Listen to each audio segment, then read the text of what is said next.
റിപ്പോർട്ടറിന്റെ പോരാട്ടത്തിൽ മുട്ടുമടക്കി Meta. Censorship ചെയ്ത റിപ്പോർട്ടറിന്റെ കാർഡുകളെല്ലാം തന്നെ പുനഃസ്ഥാപിച്ചു. റിപ്പോർട്ടറിന്റെ അപ്പീലാണ് മെറ്റയുടെ ഇടപെടലുണ്ടായിരിക്കുന്നത്.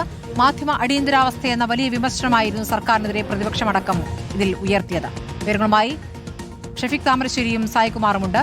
ആദ്യം ഷഫീഖിലേക്കാണ്. ഷഫീഖ്, ഇപ്പോൾ നമ്മുടെ കാർഡുകൾ തിരിച്ചുപിടിക്കാൻ കഴിഞ്ഞിരിക്കുന്നു. മെറ്റയ്ക്ക് നൽകിയ പരാതിയിൽ മേൽ നടപടി ഉണ്ടായതാണോ? എങ്ങനെയാണ് അതിന്റെ നടപടിക്രമം ഉണ്ടായിരിക്കുന്നത്? സ്മൃതി, നമ്മുടെ വാർത്തകൾക്കെതിരായ മെറ്റയുടെയും അതേപോലെ തന്നെ ദുരൂഹമായി നടന്നിട്ടുള്ള ഒരു സർക്കാർ നീക്കത്തിനെതിരായ നമ്മുടെ പോരാട്ടം വലിയ രീതിയിൽ ഫലം കണ്ടുവെന്ന് തന്നെ വേണം വിലയിരുത്താൻ. ഏതാണ്ട് 3 ദിവസത്തിലധികമായി ഏതാണ്ട് 30ഓളം വാർത്തകൾ നമ്മുടേതായി സോഷ്യൽ മീഡിയയിൽ നിന്നും പിൻവലിക്കപ്പെട്ടിരുന്നു.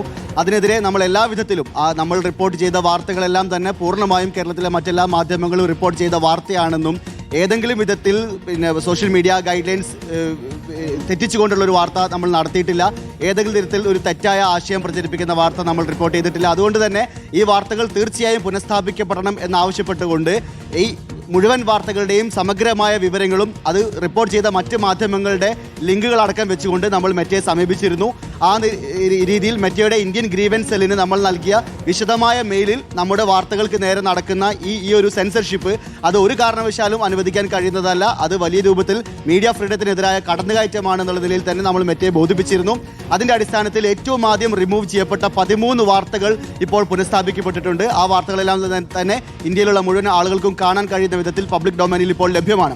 അതുകൊണ്ട് തന്നെ ആദ്യഘട്ടത്തിൽ നമ്മുടെ വാർത്തകൾക്കെതിരായ നമ്മുടെ മാധ്യമങ്ങൾക്ക് മേൽ നടക്കുന്ന ഒരു സെൻസർഷിപ്പിനെതിരായ നമ്മുടെ പോരാട്ടം ആദ്യഘട്ടത്തിൽ വലിയ രീതിയിൽ വിജയം കണ്ടു എന്ന് തന്നെ വേണം നമുക്ക് വിലയിരുത്താൻ. കാണാം ഷഫീഖ്. ഇപ്പോൾ പക്ഷേ ഈ റിപ്പോർട്ടുകൾ കാർഡുകൾ നമുക്ക് തിരിച്ചു കിട്ടുമ്പോൾ മെറ്റയുടെ ഒരു മറുപടി കൂടി അതിന്റെ കൂടെ ലഭിക്കുന്നുണ്ടോ? അതായത് നിങ്ങളുടെ കാർഡുകൾ നിങ്ങൾക്ക് തിരിച്ചു കിട്ടുന്നു എന്ന രൂപത്തിലൊരു മറുപടി ഉണ്ടോ? അതോ അതിന്റെ സ്വാഭാവിക നടപ്പാക്കുകയായിരുന്നു?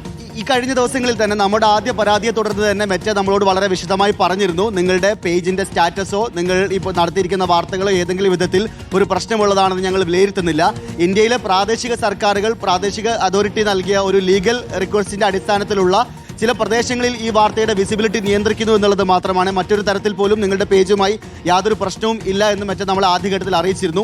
രണ്ടാം ഘട്ടത്തിൽ ഈ വാർത്തകളെല്ലാം പുനഃസ്ഥാപിക്കപ്പെട്ടിട്ടുണ്ട് എന്നുള്ളൊരു നോട്ടിഫിക്കേഷനാണ് ഇപ്പോൾ നമുക്ക് ലഭിക്കുന്നത്. അതിന്റെ മറ്റ് വിവരങ്ങൾ വിശദമായ മറുപടി ഇപ്പോൾ മെറ്റ നമുക്ക് നൽകിയ മെയിലിൽ ഇപ്പോൾ വന്നിട്ടില്ല. പക്ഷേ തുടർന്നുള്ള നമ്മുടെ കമ്മ്യൂണിക്കേഷൻസിൽ അത്തരം കാര്യങ്ങൾ കൂടെ നമുക്ക് ലഭ്യമാക്കാമെന്നാണ് നമ്മൾ പ്രതീക്ഷിക്കുന്നത്.